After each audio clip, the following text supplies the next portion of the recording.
Bonjour à tous les amis, j'espère que vous êtes en pleine forme, surtout par les temps qui courent. Alors dans ce petit contenu, j'aimerais vous parler de la réalité du foncier et notamment du foncier en Ukraine et aussi dans les pays de l'Est en général.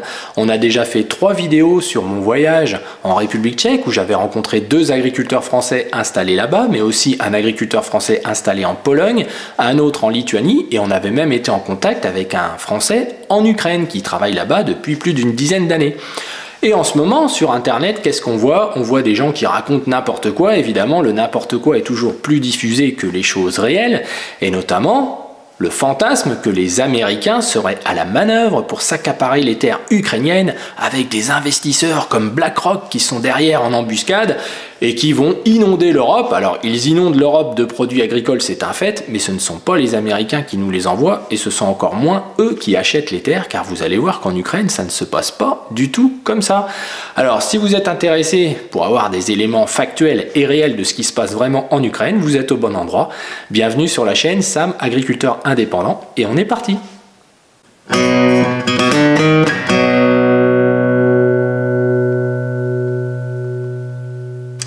Alors on est parti pour ce petit contenu pour recalibrer les choses, recaler les choses par rapport aux réalités de ce qui se passe en Ukraine au niveau du foncier. Comment sont gérées les terres en Ukraine, mais aussi, on en reparlera un petit peu, dans les pays limitrophes, puisque j'ai eu l'occasion de m'y rendre et de bien comprendre comment fonctionnait le foncier dans ces pays-là. Et l'Ukraine a beaucoup de similitudes. Pourquoi? Parce qu'ils ont un passé, un historique assez commun vis-à-vis du communisme. Et vous allez voir que ça change beaucoup de choses. Alors déjà, pour repréciser et introduire cette petite vidéo, vous montrer un petit graphique que je mettrai en ligne sur Facebook qui correspond à l'activité d'export du port d'Odessa sur 2022 et 2023. Vous voyez qu'on est revenu à un niveau identique avant la guerre en Ukraine. Alors on est jusqu'en même 2024, les dernières colonnes sont là le mois dernier. Donc vous voyez que ça exporte à plein tube, bien entendu, soutenu par l'Union européenne, qui ouvre grand ses vannes, sans taxe, donc qui contribue justement, et j'y reviens pas, à l'inondation pure et simple de l'Europe par des produits ukrainiens, avec des conséquences sans doute qui vont se faire sentir sur l'année à venir, mais aussi sans doute sur l'année d'après, au train où c'est parti. Alors évidemment, au milieu de tout ça, il y a des gens qui se croient malins, des intervenants pourtant parfois reconnus, et qui expliquent que derrière tout ça, les Américains sont à la manœuvre. Alors si pour être à la manœuvre pour gérer l'Europe, c'est sans doute pas complètement faux.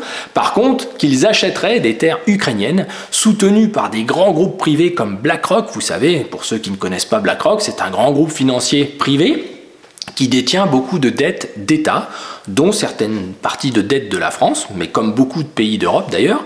Et donc évidemment, derrière tout ça, il y a un peu un fantasme que les Américains vont s'accaparer l'ensemble du foncier ukrainien. Alors les amis, je vous le dis tout de suite, vous allez voir que la réalité, puisque c'est la réalité vraie, comment ça se passe en Ukraine, on en est loin de ce fantasme. Alors déjà, première chose, seuls les Ukrainiens qui ont un passeport peuvent acheter des terres en Ukraine. Seuls des Ukrainiens peuvent acheter des terres. Et ils sont limités à 200 hectares maximum par personne physique. C'est très important de le dire. Ensuite, l'Ukraine ne reconnaît pas la double nationalité. Donc soit tu es ukrainien, soit tu es étranger. Il n'y a pas d'ukraino-américain ou d'américano-ukrainien. Ça n'existe pas. Seules des sociétés à capitaux ukrainiens détenues par des Ukrainiens ont le droit d'acheter des terres. Et tout cela est limité jusqu'à 1000 hectares maximum. Donc ça, c'est important de le dire.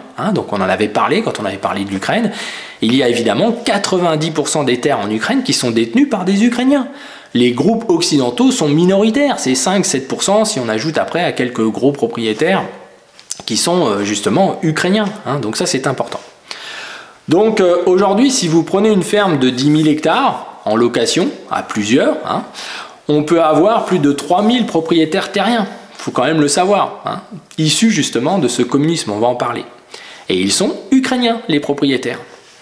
C'est le lopin de terre en réalité que chaque Ukrainien avait obtenu, s'était vu attribué à la chute du communisme.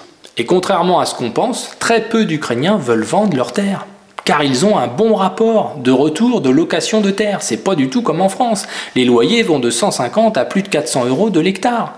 C'est très très important de le dire, quand en France c'est 150 €, c'est dans les loyers assez élevés, on va dire, de l'hectare. Donc pour trouver à acheter par exemple une parcelle de 200 hectares, essayer de faire une parcelle d'un seul tenant, il faut convaincre parfois plus de 70 propriétaires différents de vendre. Alors vous voyez, c'est très compliqué, et d'ailleurs dans beaucoup de pays de l'Est c'est comme ça, je vous l'avais expliqué, notamment en Tchéquie, où je vous avais dit en gros que 73% de la SAU en République tchèque est louée. En France, pour vous donner une idée, c'est 77%. En Pologne, c'est 17% de la SAU qui est louée. 83% des terres en Pologne sont en propriété des Polonais. C'est très important de le dire. Alors évidemment qu'il y a quelques dérives avec des oligarques. Les plus grosses fermes de tous ces pays-là sont détenues par des gens qui ont eu des influences politiques ou financières au sein du pays, soit par le passé, soit dans des passés assez récents.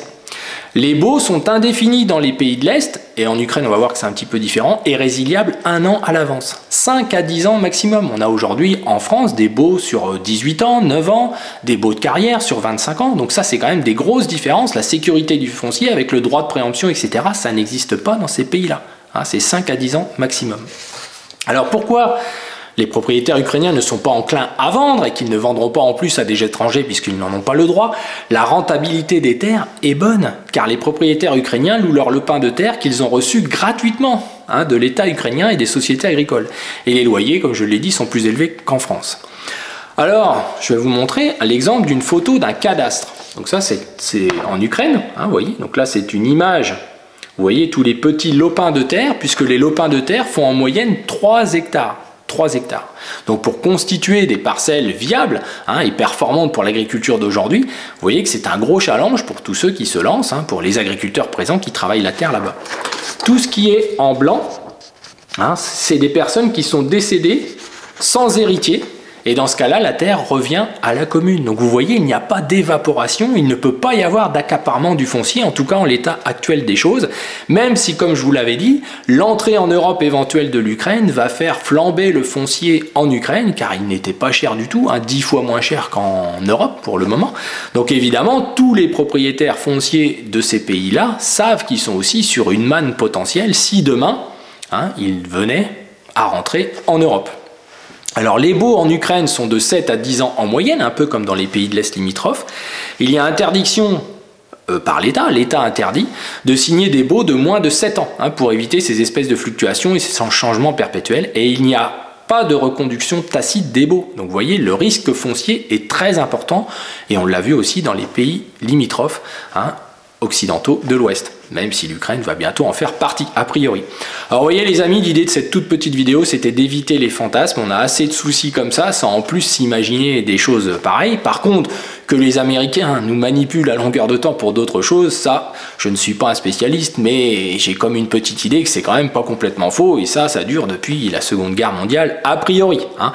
Alors les amis, j'espère que cette vidéo vous a intéressé et que de remettre l'église au centre du village avec des paysans présents là-bas qui travaillent la terre là-bas et qui savent donc de quoi ils parlent, c'est sans doute plus utile que de fantasmer. On a déjà, je le disais, assez de choses à gérer ici. Alors pensez à liker cette vidéo et pensez à vous abonner si ce n'est pas déjà fait.